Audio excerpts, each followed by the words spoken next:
부활의 은총이 여러분 심령의 가정이 함께 하시기를 다시 한번 축복합니다. 우리가 지난 주간에 고난 주간이라고 하는 이름으로 한 주간을 보냈습니다. 고난 주간이 어떤 의미가 있을까요? 고난 주간의 주제는 예수 그리스도의 고난과 죽으심이었습니다. 이렇게 누군가의 고난과 죽음에 대해서 자세히 묵상하고 또 많은 이야기들을 할 수 있을까 싶습니다. 우리는 우리 자신의 죽음은 물론이고 다른 사람의 죽음에 대해서도 말하기를 꺼려하는 그런 경향을 다 가지고 있습니다. 죽음이라고 하는 것이 우리에게는 대단히 부정적으로 느껴지는 것이기 때문인 것입니다. 그러나 우리가 예수 그리스도의 고난과 그 고난을 넘어서 이 죽으심에 대해서 우리가 거침없이 이야기하고 거기서부터 우리가 은혜를 받는 이유가 무엇이겠습니까? 고난과 죽음의 상징인 이 십자가가 복음이라고 선포되는 이유가 무엇이겠습니까? 그것은 고난받으시고 죽으신 예수님께서 그 죽음에 머물러 계시지 아니하고 사흘 만에 다시 살아나셨기 때문인 것입니다. 여러분 이것을 믿으십니까? 할렐루야. 성경 주석가인 윌리엄 바클레이가 부활의 의미에 대해서 이렇게 말한 적이 있습니다. 그리스도교 신앙의 중심은 부활이다. 부활이 없었더라면 우리는 십자가의 참뜻을 몰랐을 것이다. 부활이 없었더라면 십자가는 한 사람의 착한 어른이 비극적 죽음을 마친 것으로 끝나버리고 만다. 그 소문은 몇 세기를 거쳐 오늘날까지 전해졌을지도 모른다. 그러나 그 이상의 일은 없었을 것이다. 아니, 그런 소문은 사라져 버렸을 것임에 틀림없다.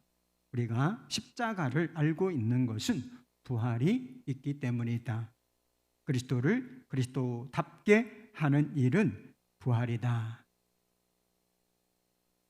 예수님의 부활은 자신을 위한 부활이었지만 자신만을 위한 부활은 아니었습니다. 예수님께서 이 땅에 오셔서 고난받으시고 죽으셔야 할 이유, 그것은 애초에 없었죠. 그런데 왜 예수님께서 이 땅에 오시고 고난받으시고 십자가에서 그렇게 비참한 모습으로 죽으셔야 했겠습니까? 그게 다 우리를 위한 고난이었으며 우리를 위한 죽음이었던 것이죠. 부활 역시 마찬가지입니다. 예수님의 부활은 예수님 자신을 위한 부활이기도 했지만 동시에 죽음에 매여 있는 우리를 위한 부활이었던 것입니다. 더 나아가서는 피조 세계를 위한, 전체를 위한 부활이었던 것입니다. 죄로 말미암아 무너지고 파괴된 모든 것들, 이것을 회복하기 위한 부활이었던 것입니다. 부활이라고 하는 단어 자체에는 어떤 뜻이 들어있느냐 하면 회복이라고 하는 뜻이 들어있습니다. 부활은 우리에게 회복을 선물해요. 그래서 부활을 믿는 사람에게는 회복이 많은데, 그리고 이 정도의 회복이 아니라 완전한 회복을 약속한다는 것입니다. 그렇다면 예수님의 부활은 무엇을 회복하게 되는 것일까요? 첫째로 부활은 죽음에서 생명으로의 회복을 의미하는 것입니다. 죄가 세상에 들어왔고 죄가 어떤 결과를 낳느냐, 불행과 고통을 낳으며 그 절정인 죽음을 낳는 것입니다. 죄의 삭은 사망이라. 그러니까 사람들이 죽는 이유가 무엇이냐? 결국은 그것이 죄라고 하는 근원, 뿌리가 우리 안에 존재하고 있다라고 하는 것입니다. 모든 사람에게 죽음은 현실인 것입니다. 불현들, 그리고 언젠가는 반드시 찾아오고야만은 뚜렷한 현실인 것이지요. 죽음은 우리가 존재한다고 생각하는 모든 것, 이 모든 것의 끝을 의미하는 것입니다. 한마디로 죽음이라고 하는 것은 존재하는 것, 있음을 없음으로 돌려버리고 마는 것입니다.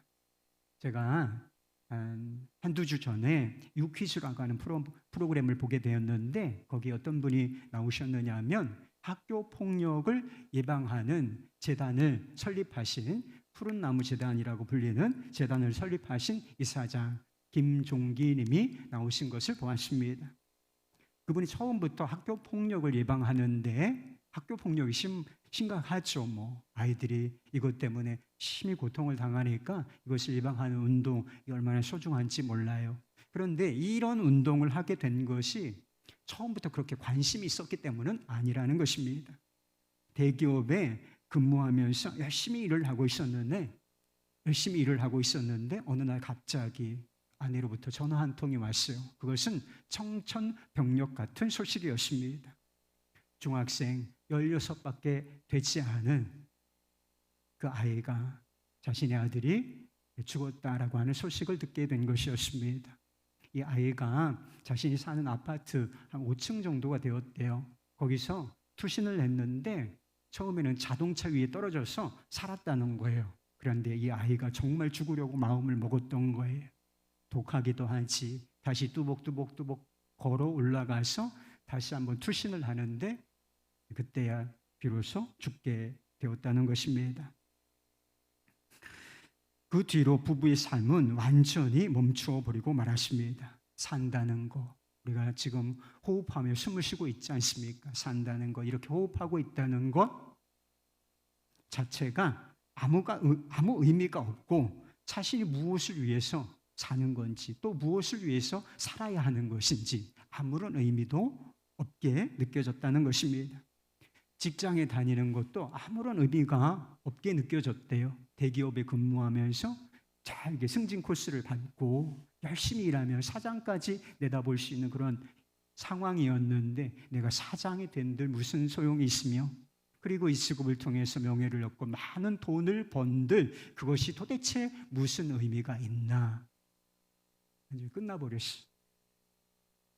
그냥 마음의 절망으로 허무로 가득 차게 되었다는 것입니다.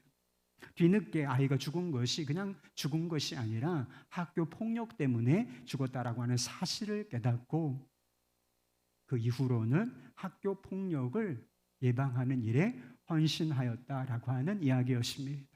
자식이 죽은 것은 절망이지요. 그러나 그 자리에 머물러 있지 않고 다른 아이들을 살리는 이 일에 헌신한 분, 그냥 슬픔이 그냥 얼굴에 삶의 모습에 뚝뚝 떨어지는 것처럼 보였지만 그래도 이 헌신이 얼마나 귀한가라고 하는 생각이 들었습니다. 돈과 직장과 일과 성공, 이것이 얼마나 우리가 다 중요하게 여기는 가치들인가요? 일을 성공시키기 위해서, 돈을 많이 벌기 위해서, 사업에 성공하기 위해서 얼마나 우리가 동분서주하며 전속력으로 질주하고 있습니까? 그러나 죽음 앞에서는 그런 것들의 가치와 의미가 완전히 멈추어 버리는 것입니다. 존재 자체가 멈추고 사라지는데 다른 무엇이 도대체 무슨 의미가 있다는 것입니까? 여러분, 돈을 많이 벌고 싶은가요? 할 수 있으면 그렇게 하실 수 있기를 바랍니다. 그러나 죽음이 내일이에요. 한 달 앞입니다. 그 많은 돈이 도대체 나한테, 내 삶에, 내 생명에 무슨 유익이 있다는 것입니까? 결국은 그렇게 될 거라는 거예요. 그러나 부활은 죽음으로 끝난 생명이 다시 살아나고 영원한 생명으로 회복될 것이라고 약속한다는 것입니다. 죽음이라고 하는 것은 절망이에요. 생명이 끝나는 것이기 때문에 삶이 끝난다라고 하는 의미에서 절망이기도 하지만 또 한 가지 측면에서의 절망이기도 한 것입니다. 그것은 관계의 단절을 의미하고 사랑의 단절을 의미하기 때문에 그것은 또한 절망인 것입니다. 죽음으로써 더 이상은 사랑하는 사람들을 만날 수 없고 얼마나 우리가 세월호 몇 주기를 또 지났지 않습니까? 부모들이 다시 한번 그 아이들 만나서 얼굴을 한번 쓰다듬고 안아주고 싶은 마음이 얼마나 간절하겠습니까? 그러나 죽음으로 이 모든 것은 다 멈추고 끝나버리고 만다는 것입니다. 그러나 부활은 죽음으로 끝난 관계의 회복을 약속한다는 것입니다. 부활의 날에 사랑하는 사람과 다시 만나서 관계와 그 사랑의 교제를 회복할 것이다 라고 약속해 준다는 것입니다. 세상의 어느 철학, 세상의 어느 종교, 이 모든 것이 어떤 종교나 철학이 이런 미래를 약속하나요? 그런 것은 없습니다. 오직 예수 그리스도의 부활, 그리고 그것을 믿는 기독교만이 이것을 약속한다라고 하는 것입니다. 그리스도인들이 장례식에서도 노래를 부른다는 사실을 아십니까? 그 슬픔의 순간, 모든 것이 끝나고 단절되고 절망인 그 순간에도 그리스도인들이 예배를 드리며 노래를 부른다는 거예요. 며칠 후 요단강 건너가 만나리, 전국에서 만나보자, 그날 아침 거기서. 이런 노래를 부른단 말이에요. 어떻게 이런 노래를 부를 수가 있죠? 부활이 약속하는 완전한 회복에 대한 소망 때문인 것입니다. 둘째, 부활은 불완전함에서 완전함으로의 회복을 약속하는 것입니다. 예수님 안에서 약속된 부활은 다시 호흡을 찾는 정도가 아닌 것입니다. 죽었던 사람이 다시 코에 호흡이 돌아오고 깨어나는 것 정도를 의미하는 것이 아니라는 것입니다. 예수님께서 나사로를 살리신 적이 있습니다. 그 밖에 여러 사람을 살리셨다고 하셨죠. 그런데 죽었던 나사로가 영원히 살았겠습니까? 아니에요. 잠시 그 땅에 머물러 살다가 그는 다시 죽음으로 돌아가 버리고 말았다라고 하는 것입니다. 예수님께서 약속하신 부활, 예수 그리스도 안에서 약속된 부활은 이 정도가 아니라는 것입니다. 우리의 불완전한 성품도 그대로고 몸도 그대로고 관계도 그대로라면 아마 우리의 부활은 그렇게 환영할 만한 것, 또 기대할 만한 것이 아닐지도 모르겠습니다. 불완전함으로 인해서 우리에게 여전히 고통이 있지 않습니까? 이 고통을 그대로 가지고 살아야 한다면 부활한다는 것, 다시 삶을 얻는다는 것, 그것이 그렇게 축복일까 하는 의문이 든다는 것입니다. 우스갯소리가 있어요. 어떤 사람이 사고를 당해서 어떤 남자가 죽었다 깨났는데 그 옆에 바로 자신을 바라보는 아내가 있었다는 거예요. 그래서 이 남자가 실망해서 그렇게 이야기를 했다는 거예요. 당신이 있는 곳을 보니까 여기가 천국은 아닌가 보네. 이렇게 얘기를 했다는 것입니다. 좋건데 웃지를 않으시네. 그러나 부활의 때에 우리는 모든 면에서 완전한 모습으로 회복될 것입니다. 우리를 불완전하는 모든 죄가, 우리 육신에 남아있는 죄까지 싹 사라지고 죄의 영향으로부터 완전히 자유로운 상태가 될 것이기 때문인 것입니다. 지금 우리는 다 거칠고 모나고 가시 같은 성품을 가지고 있어요. 여러분, 성품이 좋습니까? 좋긴 뭘 좋아해요. 그냥 스스로 좋다고 여기는 거지 다른 사람들이 보면 못됐다, 이런 구석들이 다 있단 말이에요. 거칠고 모나고 다듬어지지 않고 가시 같은 구석이, 그런 성품이 다 있습니다. 그래서 우리가 잘해보고 싶잖아요. 좋은 관계 맺어보고 또 행복한 관계, 또 가정 공동체 이루어보고 싶지 않습니까? 그런데 이 관계가 우리의 생각, 의도와는 다르게 아픔일 때가 너무나 많은 것입니다. 그러나 부활은 우리의 성품이 하나님께서 창조하신 원형, 그리고 그 이상으로 회복될 것이다 라고 약속해 준다는 것입니다. 사랑을 비롯한 성령의 9가지 열매, 갈라디아서 5장에 나오는 이 성령의 9가지 열매가 완전한 모습으로, 가장 아름다운 모습으로, 영광스러운 모습으로 우리의 성품 가운데 드러나게 될 것이다 라고 하는 것입니다. 정말 그런 날이 올까요? 우리가 다 공사 중인 사람들이잖아요. 그렇지 않습니까? 다 우리는 불완전하고 고쳐 써야 하는 사람들이에요. 그러나 이 공사가 언젠가는 마무리되고 온전한 이 성품의 모습을 보이게 될 것이다. 여러분, 이 사실을 믿으실 수 있기를 바랍니다. 그리고 이 믿음의 근거에서 다른 사람을 좀 인내해 주시면 안 되겠습니까? 아직 불완전해서 그렇지, 그렇지만 완전해질 때가 올 거야. 개인의 성품이 완전해진다는 것은 관계와 공동체가 온전해질 것이다 라고 하는 것을 약속하는 것과 같아요. 왜 우리의 관계가, 왜 우리의 공동체가 아픔이고 불완전하고 눈물일 때가 있는 것인가? 개개인의 성품이 완전하지를 않기 때문입니다. 우리의 사랑, 우리의 용서, 우리의 자비, 우리의 또는 신실함, 여기에 다 문제가 있기 때문이에요. 그러나 이 성품이 완전히 딱 하고 아름다운 굿처럼 완전한 성품을 갖추게 될 때에 다른 사람을 어떻게 대하게 되겠습니까? 온전히 사랑하고 또 신뢰하는 그런 상황에 부족함이 없는 그런 상태가 될 것이기 때문에 관계와 공동체 역시 온전해지게 될 것이다 라고 하는 것입니다. 부활은 우리의 연약한 몸도 완전해진 모습으로 회복될 것이라고 약속합니다. 지금 우리의 몸이 좀 건강하신 분들이 계시죠? 그 온전한 몸은 아니에요. 성경은 이 몸을 죄의 몸이라고 부릅니다. 연약한 몸이라고 부른다는 것입니다. 죄와 죽음에 압도되어 있는, 눌려 있는 몸이라는 것입니다. 그래서 어떤 결과가 찾아올 수밖에 없는가? 늙고 병들고 그리고 결국은 죽음을 피할 수가 없는 그런 몸일 수밖에 없다는 것입니다. 제가 50 초반이에요. 제 얼굴이 어때요? 동안이죠.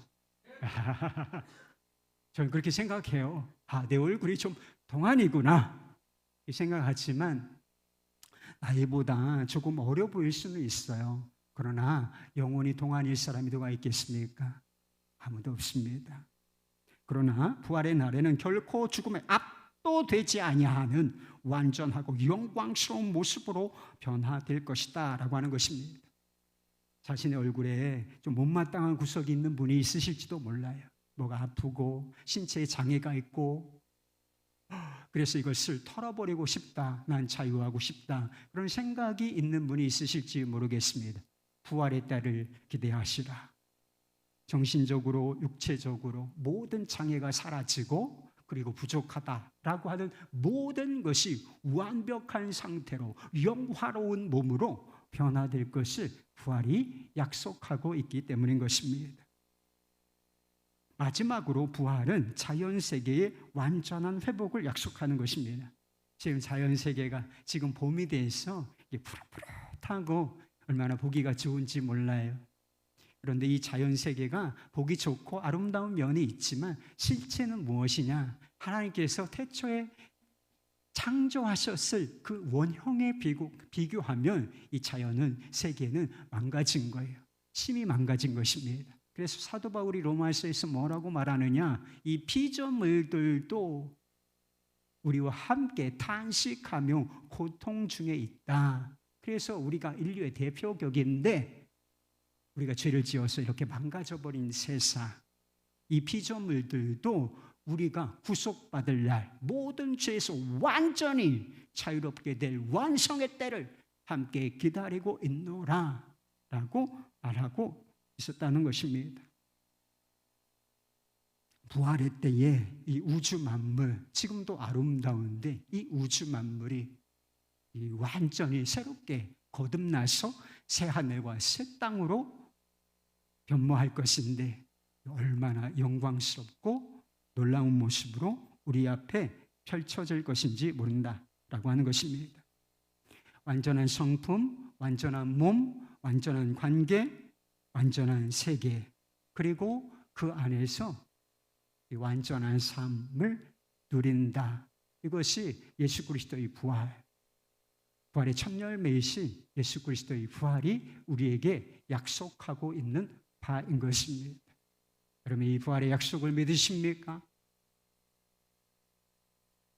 약속도 중요하지만 그에 못지않게 중요한 것이 있어요. 지금 우리가 이 땅에 발을 디디고 살지 않습니까?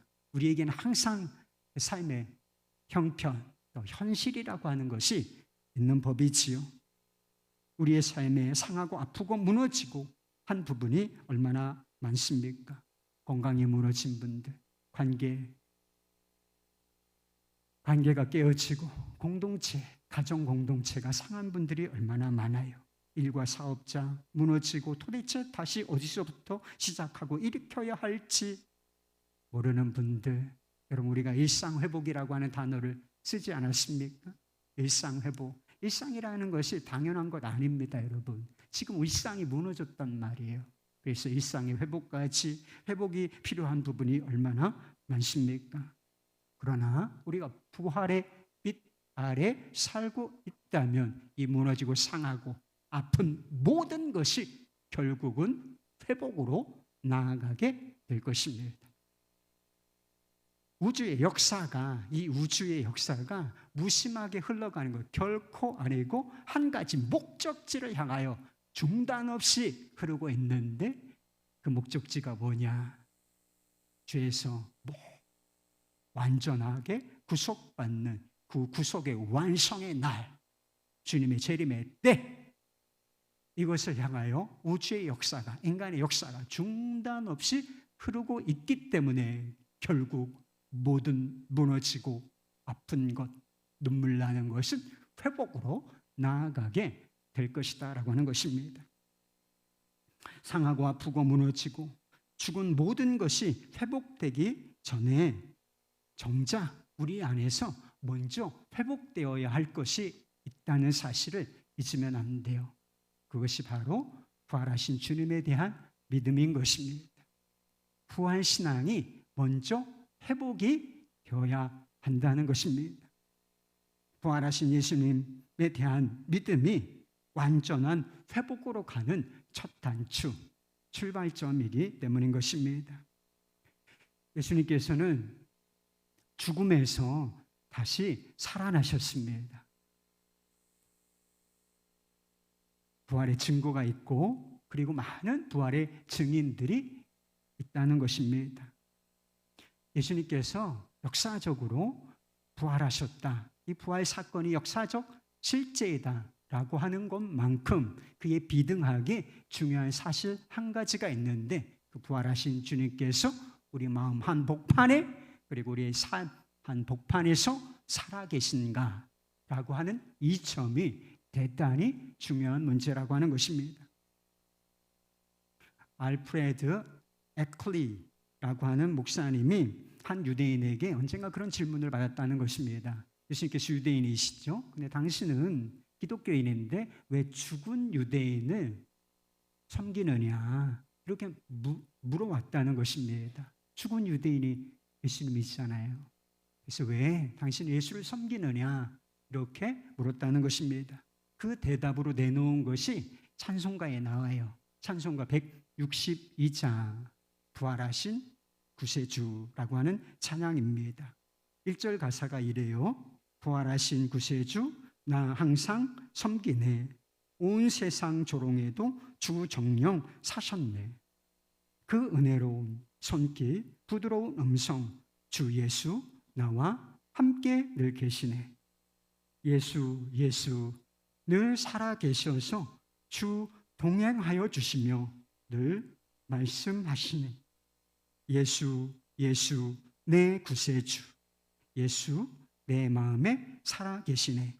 늘 살아계시네. 구세주 예수 내 마음에 살아계시네. 늘 살아계시네. 이것이 여러분의 진실한 고백이십니까? 그렇다면 여러분의 삶은 반드시 살아나게 되어 있는 것입니다. 상함과 아픔과 어려움이 없다 이런 뜻이 결코 아니에요. 이런 것은 우리에게 여전히 있을 것이지만 결국은 우리의 삶은 회복될 것이고 완전한 회복이라는 지점에 도달할 것입니다. 봄을 이기는 겨울이 있는지 생각을 해보세요. 봄을 이기는 겨울이 없는 것처럼 부활을 이기는 죽음도 그 무엇도 존재하지 않기 때문에 그 능력 아래 거하는 사람의 삶은 반드시 회복으로 나아가게 되어 있으며 결국은 완전한 회복에 도달하게 될 것입니다. 할렐루야. 본문의 말씀은 부활의 믿음을 갖지 못했던 제자들에 관한 이야기인 것입니다.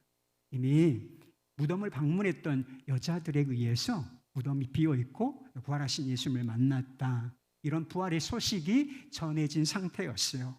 그러나 제자들은 부활하신 예수님을 믿지 못하고 있었습니다. 예수님께서 실제로 부활을 하셨는데 부활하신 예수님께서 그들의 마음속에서는 아직 부활하시지 않은 상태, 죽음에 머물러 계신 상태였다는 것입니다. 부활에 대한 믿음이 없으니까 어떤 현상이 벌어지느냐, 그 이전 상태, 아프고 고통스럽고 그리고 실패의 자리에 떨어졌는데 그 상태에 계속 머물러 있는 것을 보게 된다는 것입니다. 예수님의 고난과 죽음 앞에서 제자들은 완전히 실패자였습니다. 그들은 믿음을 지키는 데 있어서 실패했고 주님을 사랑하는 데 실패했으며 또한 주님을 따르는 데 있어서 완전한 실패자들이었습니다. 내가 죽을지언정, 십자가를 예고하셨을 때 내가 죽을지언정 당신을 부인하지는 않겠습니다. 그런데 베드로만 그렇게 고백했던 것이 아니라 같이 있었던 모든 제자들이 그와 같이 고백하였지만 이것이 우리의 믿음입니다. 결단코 주님을 놓치지 않겠습니다. 각오하였지만 십자가 앞에서 그 결단 아무 소용이 없었다는 것입니다. 예수님께서 그들을 불러서 어부였어요. 많은 사람들이 직업이 어부였는데 그 물고기 잡는 어부들을 불러서 내가 이제는 너희들을 사람을 낚는 어부가 되게 하리라 이런 사명을 주셨죠. 그런데 그 사명 다 던져버리고 벗어버리고 다시 그들이 고기 잡는 어부로 돌아간다는 거예요. 세상에서 콜링을 받았습니다. 주의 부르심을 받았던 사명을 받았던 이 사람들이 다시 원상태로 원상회복 세상으로 돌아가 있었다는 것입니다. 안타까운 것은 그들이 세상에서 잘 살았느냐 다시 물고기를 잡으러 나아갔는데 사실은 그 물고기 잡는 것마저 실패하고 있었다는 것입니다. 우리에게도 작은 고난이 찾아왔어요. 그 고난의 시대라고 이름을 붙였더라고요. 세상에서도 작은 고난이라고 하는 것을 좀 이해를 해주시기 바랍니다. 어떤 분은 이 코로나 때문에 대단히 어렵고 죽음을 생각하는 분도 있고 장사도 너무 안 되고 그래서 너무나 큰 고통인 분들이 있어요. 그렇지만 평균적으로 하면 제자들이 받았던 고난에 비하면 우리는 작은 고난이라 이렇게 표현을 하는 것뿐인 것입니다. 코로나 때문에 건강의 위협을 받고 삶이 위축되고 또 모이는 것도 너무나 어렵고 많은 사람들이 작은 고난 앞에서 어떻게 반응을 했는가? 우리의 예배가 무너졌습니다, 여러분. 교회와 주님으로부터 멀어진 사람들이 얼마나 많은지 모른다는 것입니다. 이게 정확한 통계인지는 잘 모르겠지만 작은 교회들 한 20% 정도가 교회의 문을 닫았다는 것입니다. 사람들이 안 오니까 예배가 중단되고 교회가 문을 닫고 그리고 그 속에 있었던 사람들 다 쏟아져 나아가 어찌 됐는지 모르겠지만 하여튼 그냥 통계적으로만 본다면 다시 주님으로부터 멀어지고 세상과 가까워진 사람들 너무나 많이 생겨버린 것 아니겠습니까? 교회가 감염 방지를 위해서 애쓰고 노력해야 되는 거 옳은 일이라 저도 그래야 한다고 믿습니다. 우리 자신을 지키고 그리고 공동체, 사회적 책임이 있고 더구나 이웃을 사랑하기 위해서 우리의 모임, 우리의 활동 그것을 절제하는 것이 옳은 일이라고 저는 믿습니다. 그러나 이것과 예배가 무너지고 교회를 떠나고 주님과 멀어지는 것은 전혀 다른 이야기라고 하는 것입니다. 그래도 이 작은 고난 앞에서 어떤 모습을 보였냐? 제자들과 다를 게 없어요. 제자들이 당한 고난은 대단히 큰 고난이었지만 우리는 그것과는 비교할 수 없는 작은 고난 앞에서 그들과 다를 것이 없이 실패자의 모습으로 서 있는 것이 아니겠습니까? 예수님께서 제자들을 내버려 주셨다면 그들은 실패한 상태로 그렇게 쭉 살다가 다시 그냥 생을 마감하고 말았을 것입니다. 그러나 예수님께서는 이들을 갈릴리 바다로 부르셨다라고 하는 것입니다. 제가 본문 말씀을 묵상하면서 깨닫게 된 사실이 있어요. 이 갈릴리 바다에서 몇 가지 사건이 일어나는데 주님께서 이 갈릴리 바다로 먼저 부르셨다는 거예요. 그리고 여러 가지 사건이 일어났는데 이것은 주님에 의해서 주도 면밀하게 짜여진 각본 같다라고 하는 느낌을 받았다는 것입니다. 각본대로 주님께서 각본을 짜주시고 이 각본대로 상황이 진행되어 가는데 이 각본의 키워드가 무엇인가? 핵심이 무엇인가? 이게 바로 회복이라고 하는 것입니다. 한마디로 제자들에게 이 갈릴리 바다, 이 갈릴리는 회복의 바다였던 셈인 것입니다. 제자들이 고기잡이에 실패했을 때 예수님께서 나타나셔서 뭐라고 말씀하시느냐? 오른쪽에 그물을 내려보라. 제자들이 말씀에 순종했을 때 그물을 들 수 없을 정도로 많은 고기가 잡혔다고 했습니다. 나중에 숫자를 세봤나 봐요. 숫자를 세봤는데 숫자를 세니 이 물고기의 숫자가 153마리였다는 것입니다. 그런데 이 장면을 보면 어디서 본 듯한 장면이에요. 비슷한 장면이 제자들의 삶 가운데 있었던 일이 있습니다. 베드로와 다른 제자들이 밤새 고기잡이에 실패했을 때가 있었습니다. 그때도 예수님께서 나타나셔서 깊은 데로 가서 그물을 내리라 말씀하셨고 제자들이 순종하여 깊은 곳에 그물을 내렸을 때 그물이 찢어질 정도로 많은 고기가 잡혔다고 했습니다. 예수님이 하신 일, 그것을 경험한 베드로가 그 앞에 꿇어 엎드려 이렇게 외치지요. 주여 나를 떠나소서 나는 죄인이로소이다. 말하자면 베드로와 제자들이 예수님을 인격적으로 만났던 사건이 부활 이후에 다시 한번 재현이 되었던 것입니다. 사건의 재구성처럼 다시 똑같이 예전에 있었던 일이 부활 이후에 이 갈릴리 바다에서 재현되었다 하는 것입니다. 베드로와 제자들이 육지에 올라왔을 때 예수님께서는 숯불을 피워놓고 그들을 기다리고 계셨습니다. 베드로에게 숯불은 트라우마예요. 꼬끼요 하는 이 닭소리와 함께 닭울음소리와 함께 이 숯불이라고 하는 것은 베드로에게 배신과 수치의 상징이었습니다. 예수님을 3번 부인한 장소가 어디냐? 난 모른다고. 그를 몰라. 정말 몰라. 그리고 마지막에는 저주하면서 예수님을 부인하는데 그것이 바로 숯불 앞이었기 때문인 것입니다. 제자로 부르심을 받은 곳, 주님을 인격적으로 만난 그곳, 그분과 동행하며 많은 사역을 했던 그곳, 주님과의 추억이 쌓여있는 그곳에서 예수님께서는 베드로를 숯불 앞에 세우신 것이었습니다.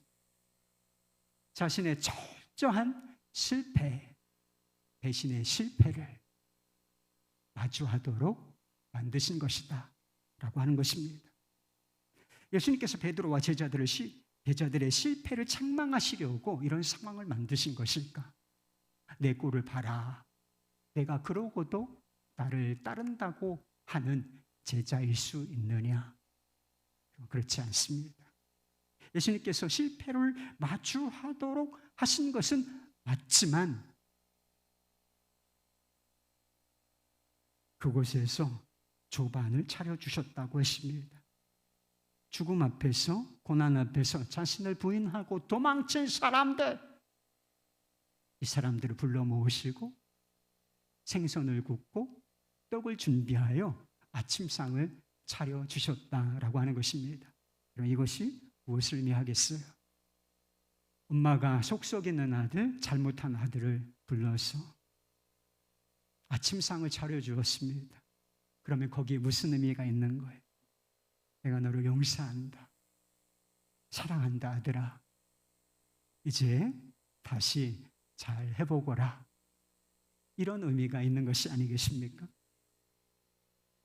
그것이 바로 실패자였던 베드로와 제자들에게 조반을 차려주신 우리 주님, 부활하신 주님의 마음이었던 것입니다.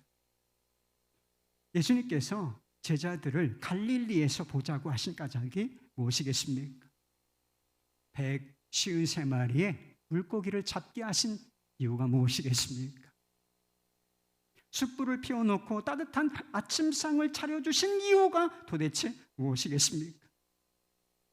제자들을 그 실패의 쓴 자리에서 다시 회복시켜 주시기 위함이었다는 것입니다.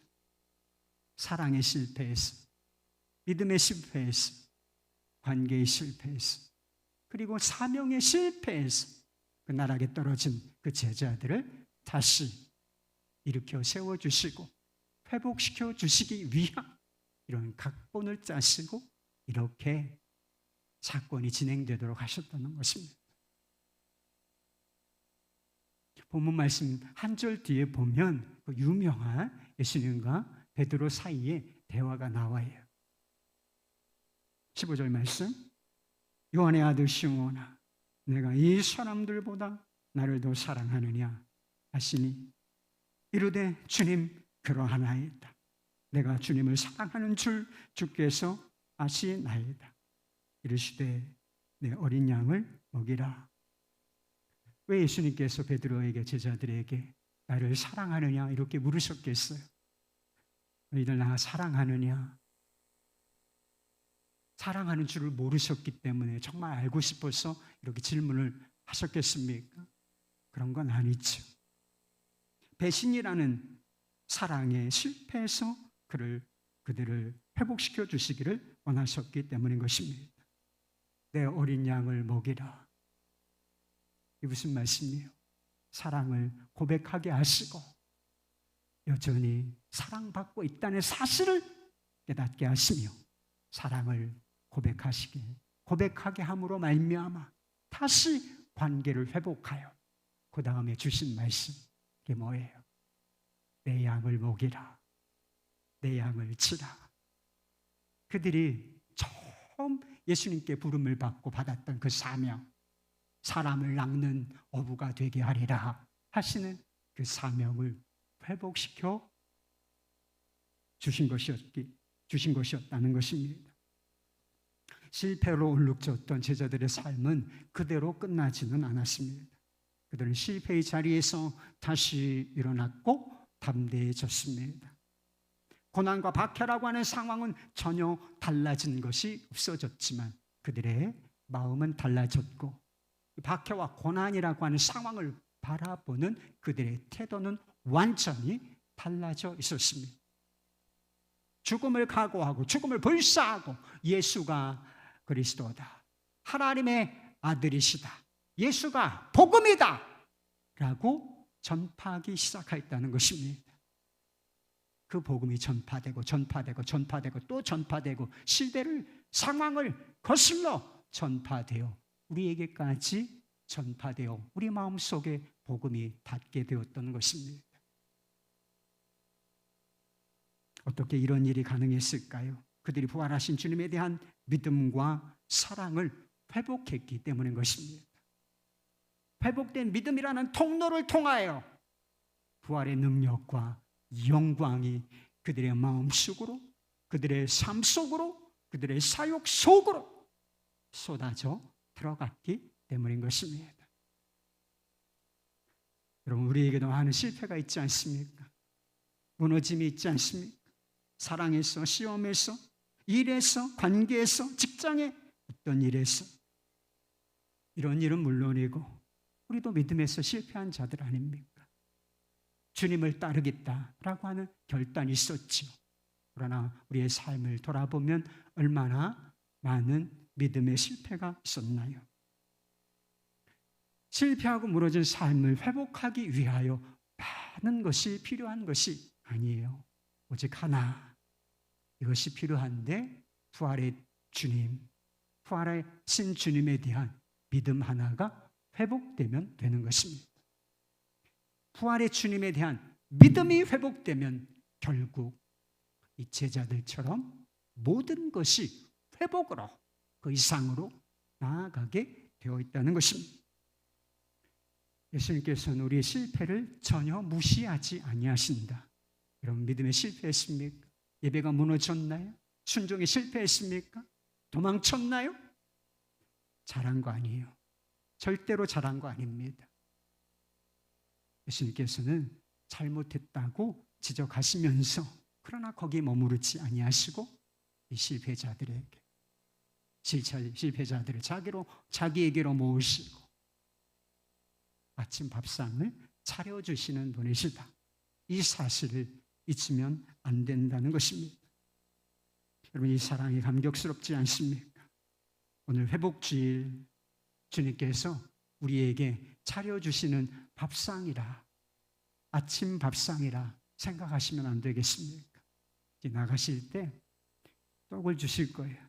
예수님께 떡과 생선을 구워서 아침상을 차려 주셨다. 좀 알레고릭하게 하지만 여러분, 이것이 주님께서 우리에게 차려주시는 상이다. 이 주일 주님께서 주시는 은혜, 주시는 선물, 그것을 그렇게 한번 받아보실 수 있기를 바랍니다. 그리고 이 사랑에 힘입어 부활하신 주님에 대한 믿음을 회복하실 수 있기를 바랍니다.